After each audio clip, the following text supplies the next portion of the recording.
heard a gunshot? Ever heard a gunshot? Well, let me read Big what you up. say in your preface. You say, "Let me state here, and now that these essays do not mean 1, all Southern whites were or are rednecks; 2, all Black Americans today or in the past were or are Black rednecks. One cannot predict," you write, "much less forestall all the clever misinterpretations that others might put on one's words. The most that can be done is to alert honest people to the problem. Black rednecks, who are they?" These would be blacks who came out of the Southern culture and who carried that culture with them, north into the urban ghettos and into the ghettos of the South, for that matter. And who have not moved out of that culture since. Over the years, both blacks and whites have moved away from that culture. But in the poorest and worst of the ghetto areas, there are lots of people who have not. And these kinds of, it's a culture which didn't do whites any good, and it's certainly not doing blacks any good today. And the tragedy is that people regard this culture as somehow the authentic black culture, and therefore you're not to interfere with it. I'm proud to be a bartender. Ain't nothing wrong. I'm gonna try to keep my cool on this one. I know what is coming. This is a little bit cringy, but I'm gonna try to keep my cool because this is very cringy. Wrong with that. I don't feel no ways tired. I come too Ooh. far from where I started from. Black English is considered not quite proper English. On the other hand, if blacks happen to have all the power and own all the corporations and whites were Pandering. working for them, it would be the other way around. There was a period, I'm trying to remember now, I believe it was in the mid-70s, when substandard English began to become viewed as a discipline of its own within linguistic studies and so forth. And for all I know, it was all perfectly legitimate that certain speech patterns would be traced back to various regions in Africa and so forth. And this is a language of its own. It has its own validity. But your argument would... Isn't that called the famous Ibani? Where if you're not used to the way they speak, can be a little confusing. But I can just trade that way back, exactly like they say for the Southern culture. And one of my last video I mentioned when I went to the South and I heard how they speak, it really remind me of the people from the North in the ghettos. They speak very similar, the inflection is very similar. So that's where I made my connection. And Thomas Sowell was right making that connection as well. And interesting, one of the guys mentioned that that should be the way they speak. That should be just the way they should be, and that's okay. I'm from Puerto Rico originally, and we had that same problem where Spanish in some of the ghetto areas is so broken that you can't even understand what the hell they're saying. And even myself, sometimes I have a very hard time trying to follow what they're trying to say. So I can relate to that. And I was having an argument about how that can be very dangerous, because when I came to the state and I tried to speak Spanish with all the people, they couldn't understand me. So I know the importance of just really learning the language properly, and not only for yourself, but to make sure that your ideas are heard, not only in your inner voice, but externally. I don't really care what its validity is. It's holding people back. It's preventing Yeah. them from participating in the Now, wider what I said. society. Is that right? Absolutely. And also, none of these things went back to Africa. Oh, is that so? No, you can. Yes, they did not go back to Africa. That's funny. If you look at the piece, for example, using the word axe for ask and stuff like that, all of that goes back to the South, and it goes back to the parts of Britain from which white Southerners came. So if you trace calling hog entrails chitlins, that was in a certain section of Britain, the section from which whites moved into the South, and they were known as rednecks and crackers in Britain in centuries past, before they ever set foot in the South. So the whole thing is as phony as the $3 bill. In Intellectuals and Race, you cite an observation by the intelligence expert, IQ scientist James Flynn, that just stopped me cold.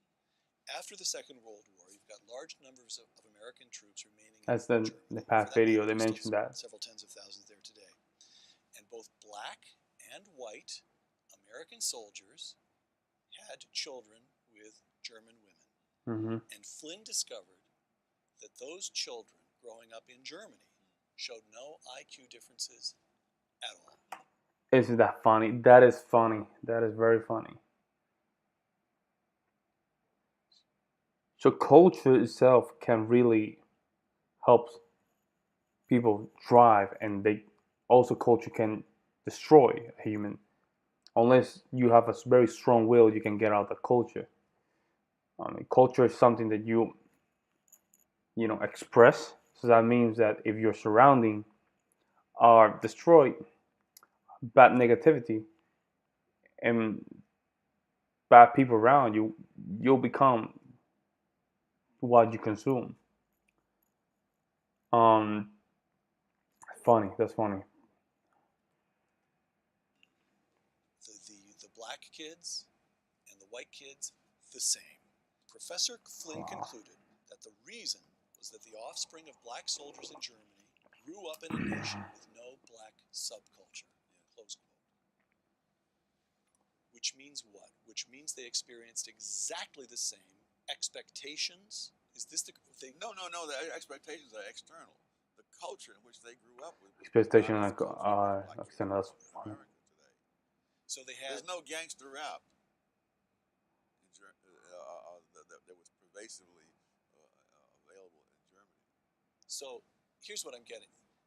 There is something about black subculture in America today Very destructive. that holds African Americans themselves back. Yes, because that very same subculture. Let me mention that something. I used to teach music in the ghetto back when I used to live in New York, and you can see that, right? You can see how it was very hard for some of the kids to even grasp discipline. I would just work with that one student for 2 years just in the same thing. Same thing, 17, same thing, same scale, C major scale, only one octave. It was very hard. And the reason was because the culture where they're living, it was hard to have a clean mental state. It was very hard. So, and then I have some kids that were bullied as well because he was very smart. He was above their class, above average class, very small kid, very good pianist, but he was bullied. Good, in that culture, someone that was intellectual is not praised like all the cultures. Held whites in the South back as well. That in the time this mental testing in the First World War turned up, among other things, the fact that whites from various 4 or 5 southern states scored lower on the mental test than blacks from 4 or 5 northern states. Wow. And so it really was a question of the subculture that was there, which was a handicap to both. How this subculture handicap? I could go on for days about social degeneration, but let me give you just one quick example. When I grew up in Harlem in the 40s and 50s, I never heard a gunshot. Now, I'm sure someone fired a gun somewhere in Harlem, but it was not such a pervasive thing that you had to hear it. I have relatives in Washington. I asked them the same question. People in my generation. Growing up in Washington, D.C. Yes, and low-income black neighborhoods. Did you ever hear a gunshot when you were growing up? And the answer was no. I have relatives in North Carolina. I asked the same question. No. And now, people in housing. And that's crazy to think about. That's very crazy, right? And I think it's because we accepted certain things as not valuable, and I say, and I will put myself in this category. For example, religion. We just brush that one off the list of being something very important, and we just substitute it with something else like the internet, right? So all those values and morals are coming from the internet. You know how the internet is kind of crazy. So that itself is just changing culture for weird places that I don't want to talk about it. But that's part of the culture. If back then that wasn't a problem, now it's a problem. We have to see what things we change to make it now where it's a problem. Projects especially, they put kids, some of them, to bed in bathtubs so that they won't be hit by stray bullets. And Damn. Now we take it for granted that there's crimes, tremendous levels of crime and violence in the black community. That was not always the case. In the 20s, it was very common for white celebrities, including George Gershwin and William Faulkner, to go up to Harlem not only for entertainment places, but to go into private homes of people they knew. And Gershwin played Rhapsody in Blue and this home where Walter White lived.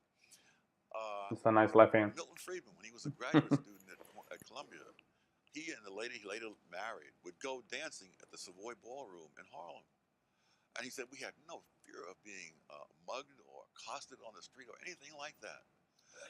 I've heard you say, Tom, when you were a boy growing up in Harlem yourself, your own neighborhood felt totally safe to you. Not totally safe to you. I wouldn't exaggerate, but it's nothing resembling today. I mean, I did sleep on hot nights. I would sleep out on the fire escape. My question is, when did that change happen? That's some people say post Second World War. Some people say the civil rights movement in the 60s. I would like to know, when did they start, right?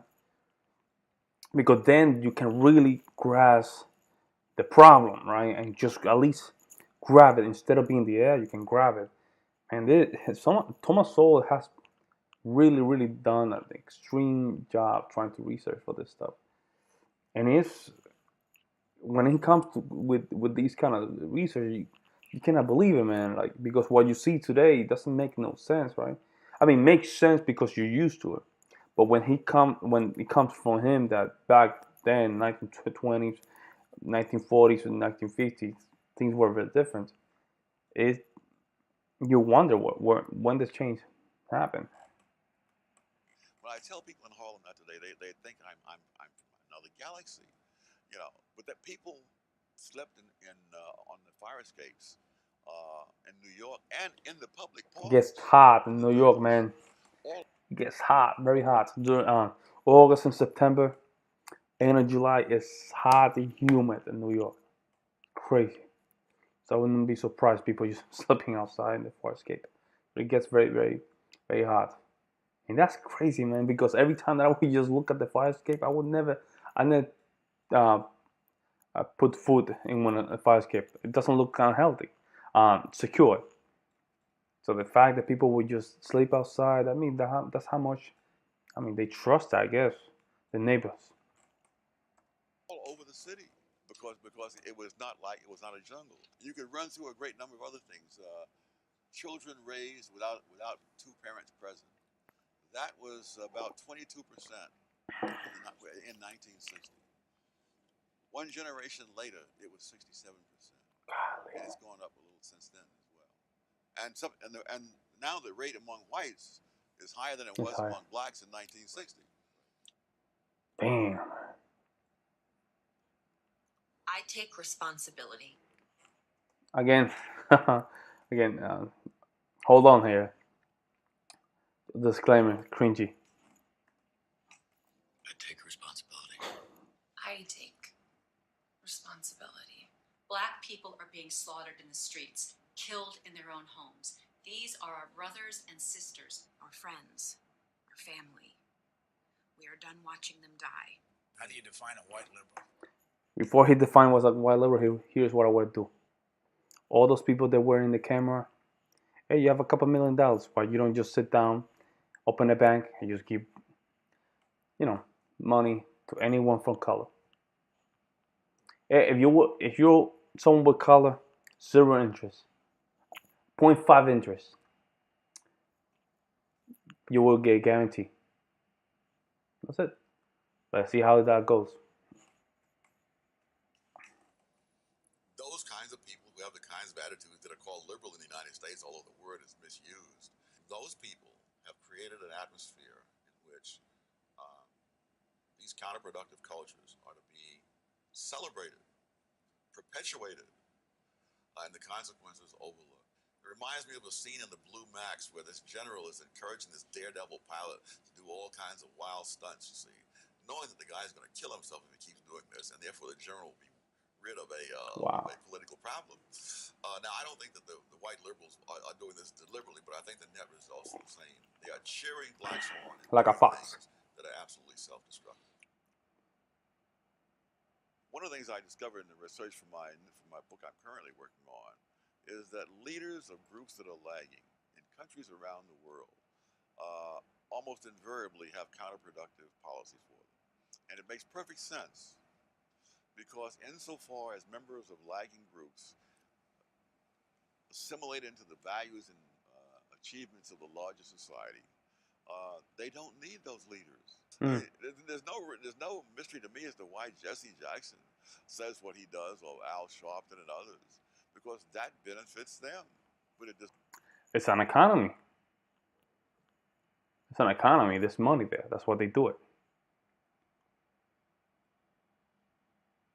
If there was no money and no incentive to do so, well, why would they do it? Because there's a lot of money in the race hustle industry. My opinion. My opinion. And all the incentives are for leaders to lead people into things that don't help the people, but help the leaders. What Yeah. you'd create there would be an exception for Dr. King, though, wouldn't there? Yes, but one of the things he was different because he was earliest, or what? Why? What's different about it? It's like insurgent movements in general. When an insurgency starts off, by definition, it has an uphill battle. Now, and you can look at the history of Christianity, for heaven's sake. If you're going to be a Christian in the Roman Empire, before in the first century, you had a lot of grief to go through. That's a nice picture. But after Christianity becomes the official religion of the Roman Empire, this is a bonanza, and there's a lot to be done. And so now you will follow policies that are the opposite of what you advocated. Interesting. You see that with all kinds of other insurgent movements. Interesting. Somewhere, watching this interview, there's a young Thomas Sowell. There's an African American who's smart and wants to do something with his life. It seems to me we've already got one piece of advice you'd offer to him is stay away from the racist industry. Stay away from what advice race hustlers. What advice would you give a young Thomas Sowell? How do you make something of yourself as an African American in America today? The way anybody else would. You equip yourself with skills that people are willing to pay for. Oh, that was it.